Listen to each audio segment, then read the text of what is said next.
Hello and welcome. My name is Guild Navigator, and welcome back to my Let's Play videos Morocco. I think this is episode 4. That sounds right. I'm recording them all in one sitting here on Thanksgiving weekend. Well, my family is off doing more exciting things. I'm hiding in my office and recording EU5 Let's Play videos. Let's continue. Okay, corrupt ambassadors. Prestige in this game is functionally useless, so I just ignore it. Let me know in the comments if you want me to actually read any of the events. I tend to, in my own personal time, just click through them. But when I watch YouTubers, I enjoy if they read, I would maybe describe as like the 5% most interesting events. Like if they were rereading all the events all the time, it would really piss me off. But I do like it when they read stuff sometimes. Oh, a tasty snack. Indeed. A tasty treat. Another tasty treat.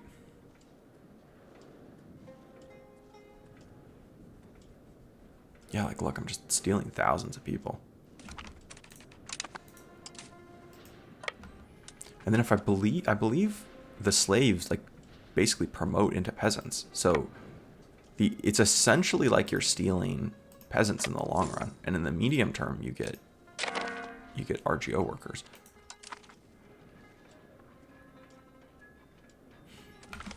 Could be misunderstanding though. These are not great exchanges. Can I summon more people? I cannot. Only 600 more. I mean, I wouldn't say no to 600 more people, but that's hardly like a full reinforcement. Do I want Granada in this war?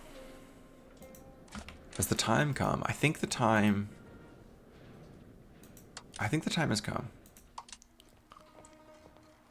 I'm not going to promise them land. I think the time has come. I could use their... I think they're going to have like 6,000 troops, was what I just saw.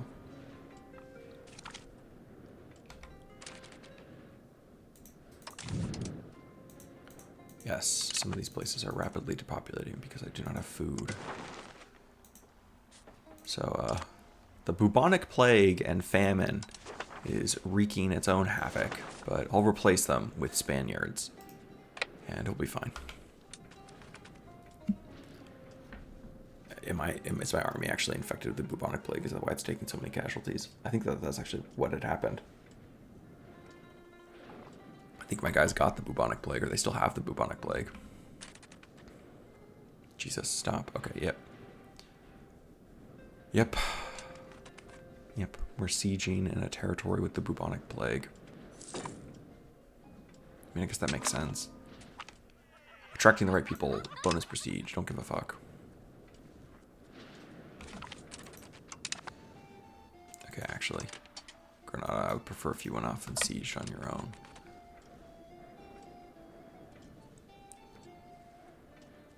What I would love is if you went and sieged the forts down, but I honestly don't trust you to stick to a siege long enough. Dude, and this is what I mean, like the AI is like splitting into 3 stacks. Stay in 1 6-stack, and then just do what I'm doing. Like, I probably shouldn't have told them to disconnect from me. They're gonna just get eaten by the Spaniards, which is fine. I mean, they're just gonna siege stuff. And ironically, I think they're actually gonna give the control to me, which means that I'm gonna get the...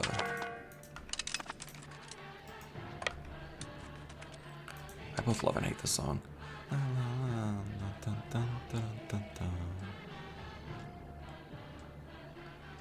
wonder what the last year, realistically, the Moors could have reconquered Spain.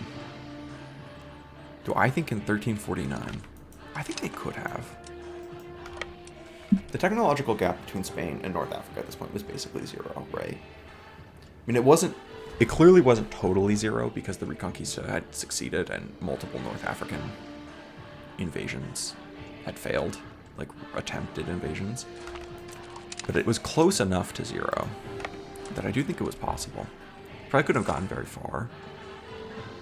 But if you had something like the Ottomans, like something that was like very dynamic, very rejuvenative in Spain at the time, like in Granada or in Morocco or something like that, I think they could have pulled it off.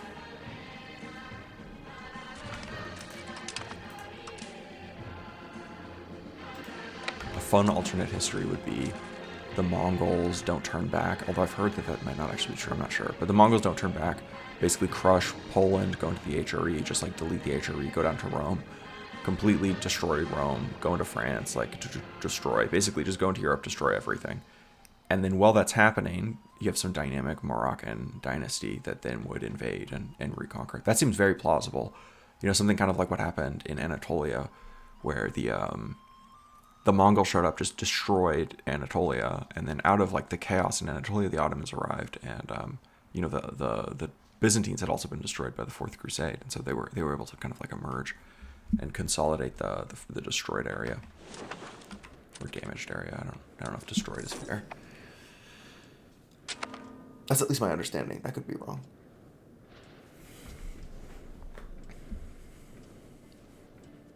One thing I would love to do with this YouTube channel is to kind of find people who are just into history. I would love to have more friends who just like yapping about history. And like who aren't, I guess, like they're not like obsessed with politics when it comes to history, like in any direction. They just like stuff. They like the game theoretic dance of humans. I don't have enough of that in my life.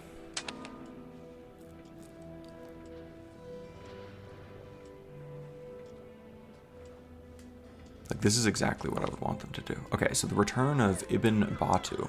After years of journeying through distant realms, from the mosques of the Makkah, I don't know where that is. Okay, so it's like basically Saudi Arabia. Oh, that's just Mecca, I think. To the markets of Rosso. Okay, that's in West Africa.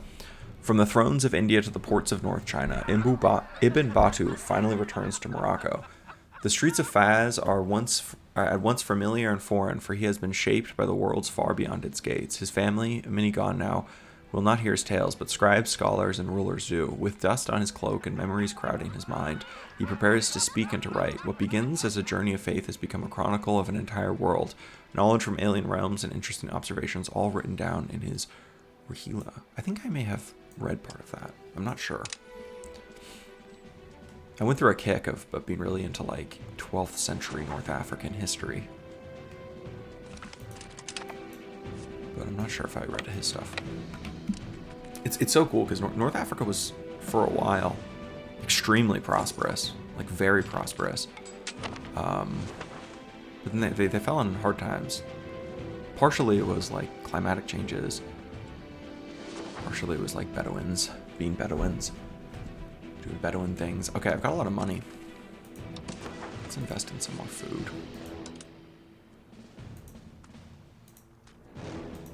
I ideally want to build it somewhere that I have people working. Okay, I don't think there's any more wheat where that's true. It's like kind of close. Fruit generates 4. That's like not very much. Olives generate 4 also. Sturdy grains are 5, which is more. Livestock is 8. That was not the right thing to do, but I don't care.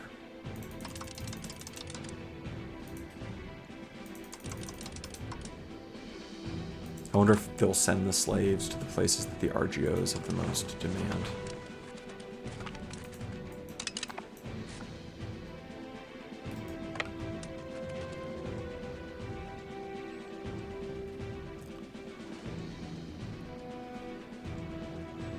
There's a corner here in Spain.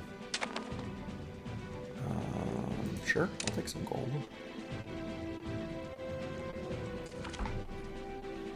There's a corner here in Spain, though, where they've, like, covered everything in greenhouses. I don't know what vegetables they grow there, but they grow something. It's, like, down here. I think it's right there.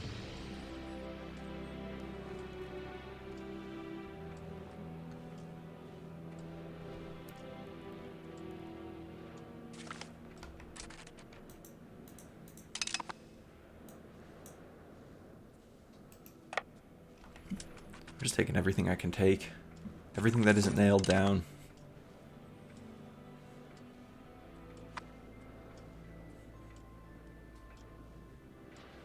It might make sense to send another kind of like little scouting army north, but I think my army is still stronger than whatever the Spaniards can whip together, especially because as we occupy more of their territory, it should, I don't know if it does, but it should like reduce the levies that they're getting. Okay, let's take this one out. Let's clean up this little pocket here in the south before we go any further north. Oh, the siege was abandoned, it appears. Actually, before we do anything, I want to kill this army.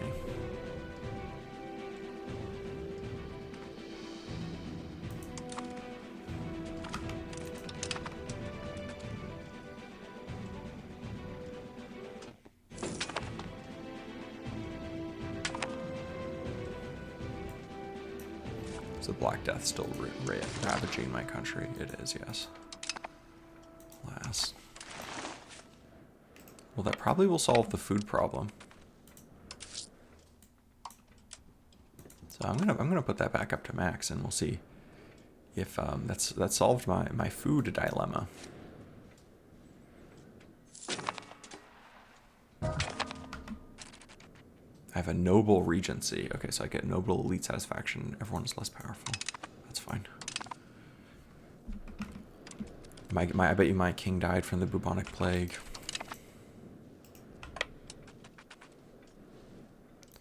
I'd actually prefer if you went and did your own sieges. As shocking as this may sound.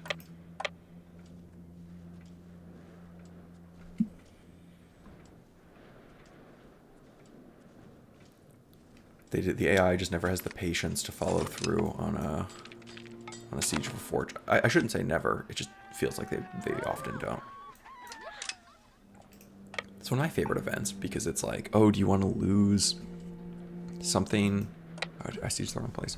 It's like, do you want to lose something good and also lose money, or do you want to get something good and get prestige? And it's like, oh, that's an easy choice. Motherfucker, these people are still demanding like 6 ducats a month worth of food. No. You're not getting more than the cost of court in food. It's not happening. Not in my kingdom. You know, maybe in La La Land. But you have to work for your food here.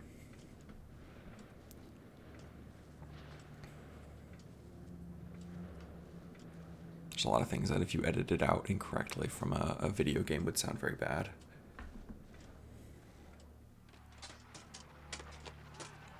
I do wonder what like the rules around making jokes are. Like what's the most recent tragedy you're allowed to joke about? Like I'm 100% confident that if I made a joke about the Tartar yoke, no one's gonna get upset about that. 1350, I feel pretty safe. I can make 100-year war jokes, and I think I can get away with it. But like World War II jokes, probably too soon. World War I jokes? Is that too soon? I don't think so. I think World War I could make fun of. Like, could I like jokingly refer to Flanders as like the sausage maker? It's like a little dark. So maybe not. Maybe it's like the tone of the joke that really matters. We're gonna figure this out.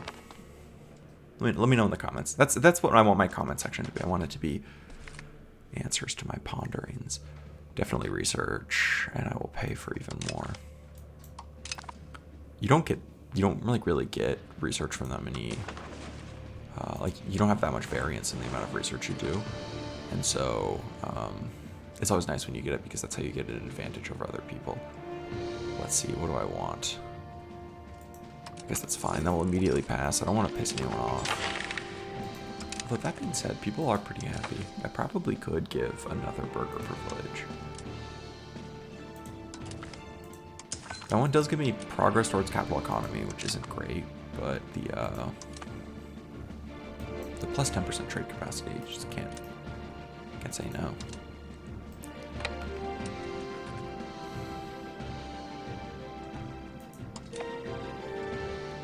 I wonder if Spain would be willing to give me basically everything.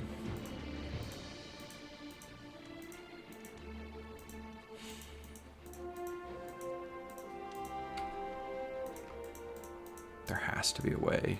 Like, can I like, is it like control click or something? Yeah, okay, it's control click. You get the whole province.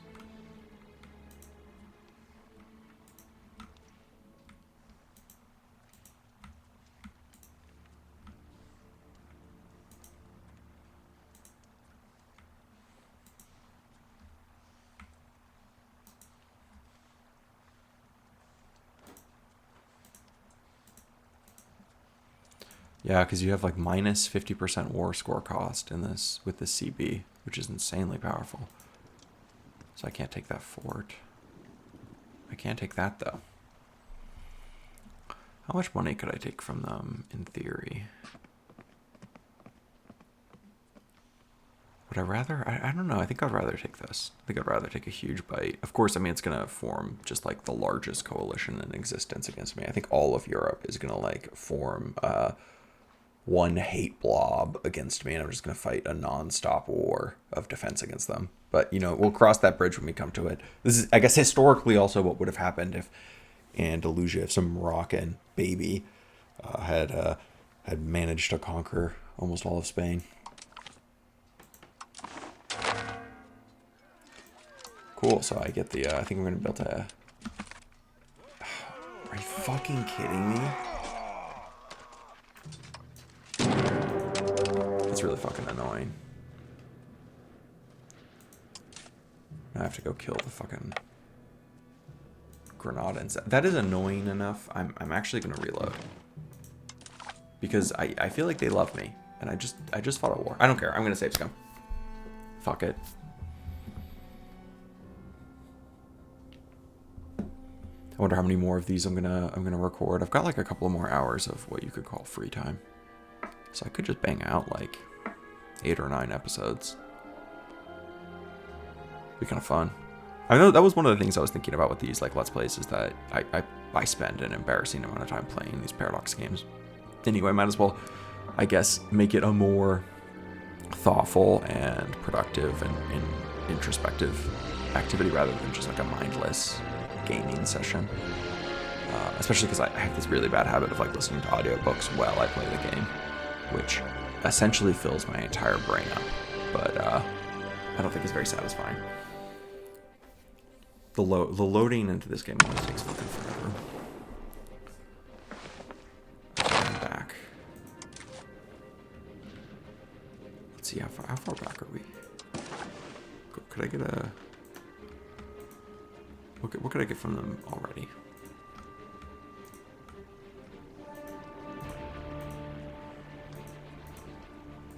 Before I go to war, before I end the war, I want to make sure that Granada likes me.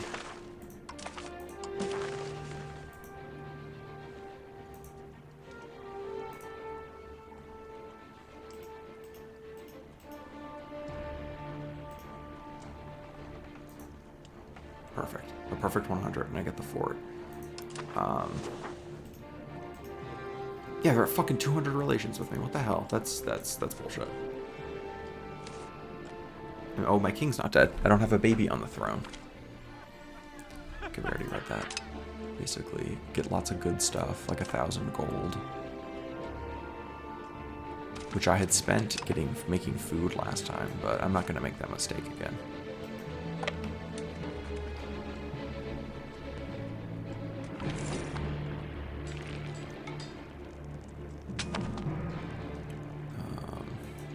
Yeah, I'll take that.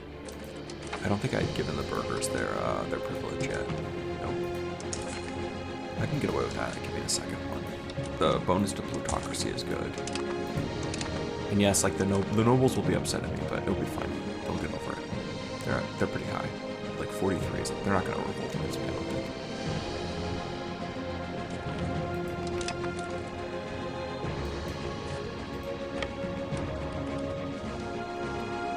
The song is like kind of Stellaris coded. I love Stellaris. It's a really fun game to play, like one of the most fun games to play. But I find that I basically can only play it with friends. Like I can only play it in multiplayer. And I find that I also just hate watching live streamers play it or like YouTubers play it. I don't know why. Like it's probably my favorite game that I don't think I've ever enjoyed watching a person make video content for. Okay, I'm gonna save right here. And if they say no to me again, that is, I guess, fine. It would be annoying, though, because I don't think they should. Personally, I don't think they should say no. Okay. Yeah, okay. Yeah, they said yes this time. Okay, cool. That's how it was supposed to work. Of course. We've got our new flag. I want it to be... We still have Moroccan as our culture. I want to make it Andalusian, so... I'm going to add it as an accepted culture. And then I think I have to click it again. Okay, so we lack... What is this? Government power. What?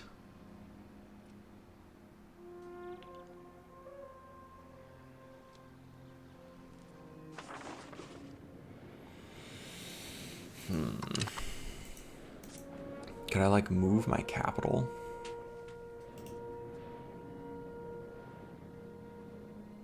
I'm gonna edit this out, but I'm gonna look for how you can change your culture to Andalusian.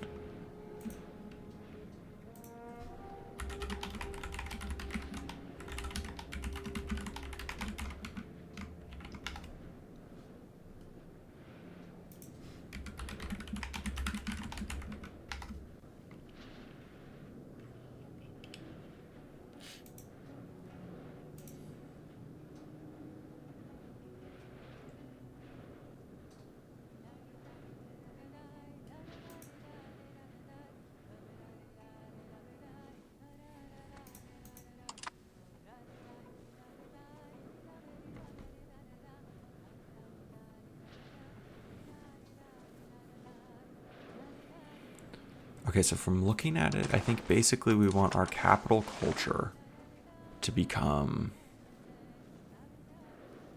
the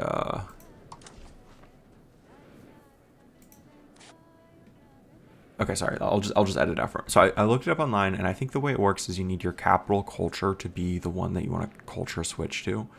So eventually, my plan is to make somewhere with a very good natural port here, roughly, into the capital, because that's going to allow the best proximity to kind of North Africa and Iberia.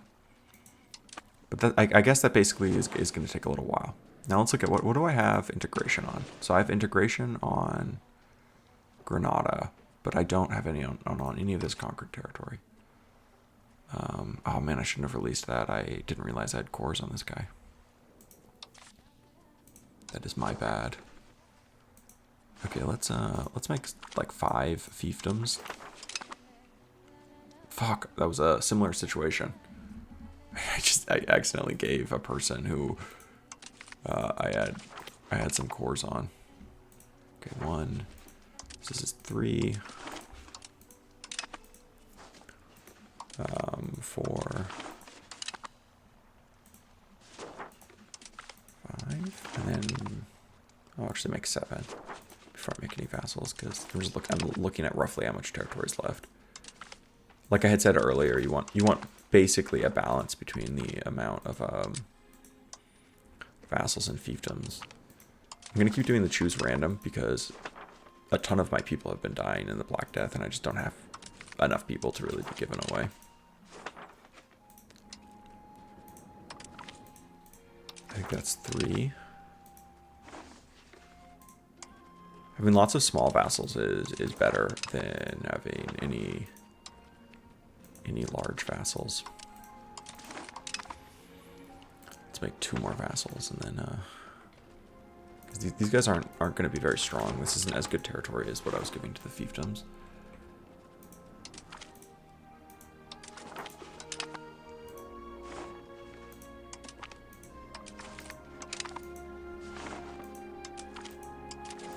Bear with me.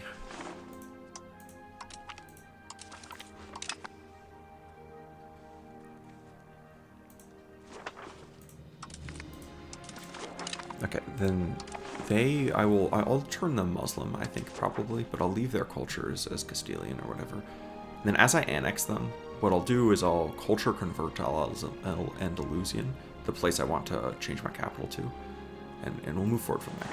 But I think that's a pretty good place to start. Okay, and then in 2 years I can start annexing these vassals.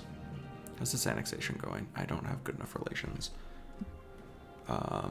I think that this seems like a pretty good place to stop this episode right here at about 25 to 30 minutes. So thank you so much for watching. I really appreciate it. And I'll catch you guys in the next one.